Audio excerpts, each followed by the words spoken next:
ওর কাঁধে থাকবে আমার লাশ আর আমার কাঁধে থাকে ওর লাশ, তাহলে এর চেয়ে বড় আর কি হইতে পারে। জুলাই শুক্রবার দিন মারা যায় সকাল 11টার দিকে।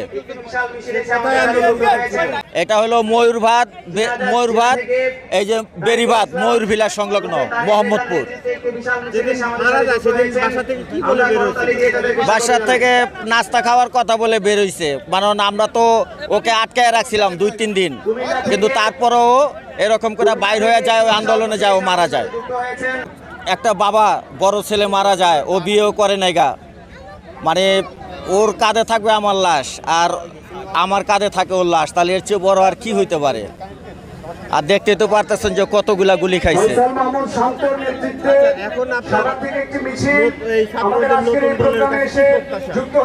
প্রত্যাশা তো অনেক, প্রত্যাশা হলো ওনারা সাফল্যমণ্ডিত হোক, ওনাদের দল আরো বড় হোক, আমরা ওনাদের সাথে আছি। আর এই খুনি শেখ হাসিনাকে ধরে এনে ওর বিচার করা হোক।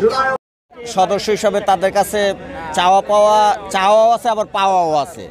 যেমন চাওয়া হইলো তারা অনেক নতুন দল গঠন করতেছে, তারা সাফল্য হোক, তারা হোক।